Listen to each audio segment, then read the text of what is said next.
Já no primeiro episódio de Naruto, descobrimos que dentro do protagonista foi selada a Raposa de 9 Caudas. Por muito tempo acreditávamos que ele tinha 100% do chakra dela dentro de si, até que num dado momento foi mostrado que na verdade ele tinha apenas metade, enquanto que a outra parte estava dentro de seu pai, o Minato Namikaze. E é justamente sobre isso que eu quero falar com vocês, a respeito de por que dividir o chakra da Kurama foi uma péssima ideia e por que esse retcon foi tão ruim para o roteiro de Naruto. Se você não me conhece, eu sou o Matheus e seja bem-vindo ao canal e bora falar mais sobre isso.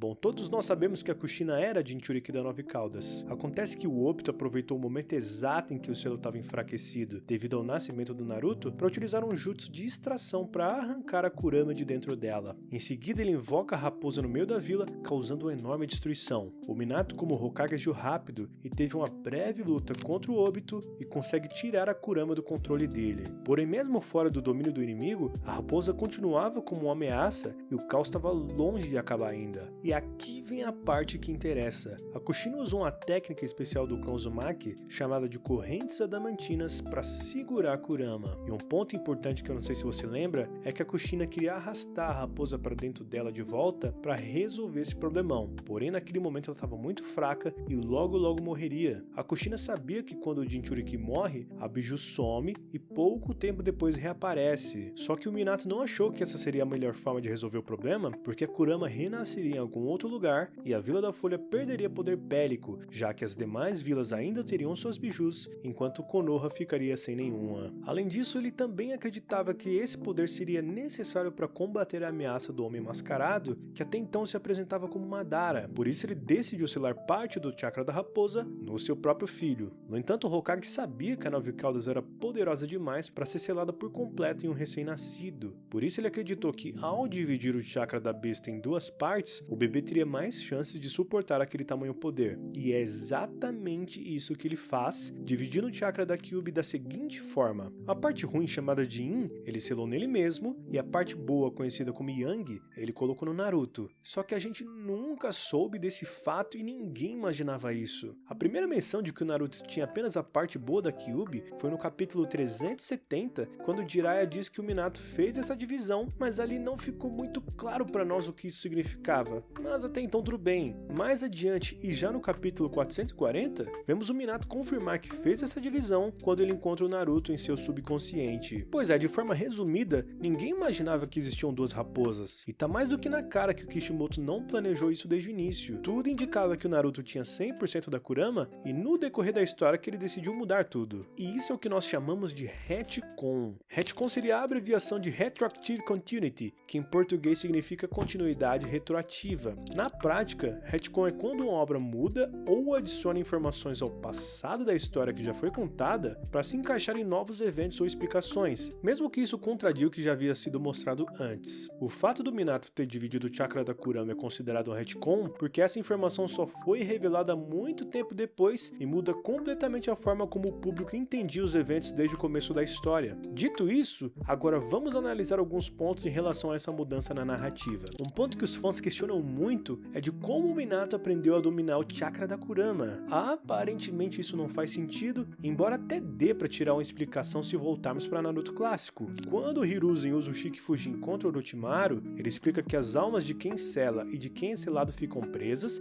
se enfrentando por toda a eternidade. Ou seja, aparentemente o Minato lutou contra a Kyuubi, assim como o Naruto fez, até chegar ao ponto de dominá-la completamente. Só que eu vejo um problema aqui.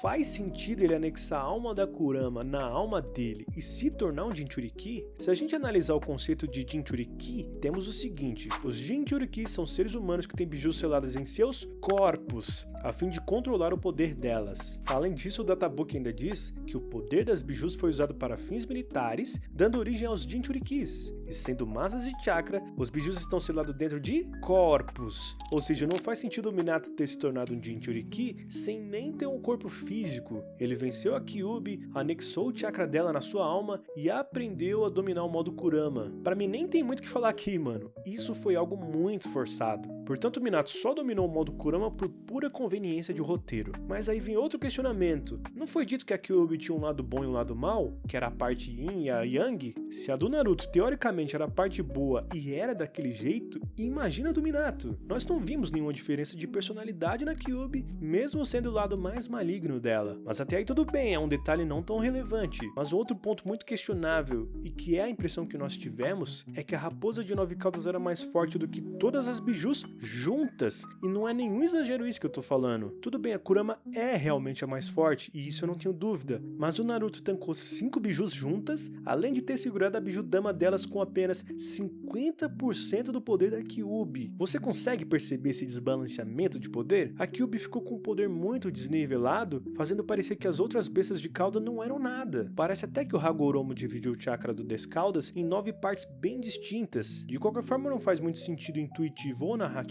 elas serem tão diferentes em termos de poder. Seria muito melhor se o poder das bijus fosse decentemente balanceado. Por isso eu particularmente não achei essa ideia de dividir o chakra da 9 Caudas muito interessante pro roteiro, pelo seguinte motivo: essa divisão deixou a Kurama com um nível de poder muito quebrado se comparado a outras bijus. Além disso, essa foi uma estratégia de roteiro muito forçada para fazer o Minato ter o modo Kurama, para mostrar uma semelhança entre o pai e o filho, entre o Naruto e o Minato no caso. E isso também tirou um pouco do destaque da transformação do Naruto, porque era legal ver ele com esse poder de forma exclusiva, aí do nada o Minato também aparece com esse poderzinho. E por fim, isso tira todo o peso da história, pois acreditávamos que o Naruto foi capaz de dominar aquele ser que lhe causou tanto mal durante tanto tempo, aí do nada, bum, não era o bichão todo que estava dentro dele. Teria tido muito mais peso para a história se tivessem mantido a Kyuubi integralmente no Naruto. Mas eu acho que o Kishimoto, assim como fez com Itachi, também queria fazer o Minato ganhar bastante destaque na guerra, já que ele é um dos personagens favoritos de muita gente, e ele precisava dar algum tipo de poder diferente para agradar os fãs, mas no final acabou sendo igual ao do Naruto, e aqui faltou um pouquinho de criatividade. Então, pelo fato de ter algumas pequenas incoerências na narrativa da divisão desse poder, e por tudo isso ter sido feito de um modo muito forçado, eu acredito que esse retcon foi uma péssima ideia para a história de Naruto. Mas, pensando pelo lado positivo, pelo menos serviu para vermos alguns momentos legais do Naruto e do Minato juntos. Além de que a parte do chakra que estava com o Minato também serviu para não deixar o Naruto morrer durante a Quarta Guerra Ninja. Bom pessoal, basicamente é isso. E o que você acha disso tudo? Você gostou e achou uma boa ideia o chakra da Raposa de 9 Caudas ter sido dividido em 2 partes? Comenta aqui embaixo se você gostou disso, se para você faz sentido, e também considere se inscrever nesse canal aqui para poder ajudar a crescer, rapaziada. É de graça, eu tô só no começo e eu quero poder contar com a sua ajuda, beleza? No mais é isso, meu povo, um grande abraço e até a próxima.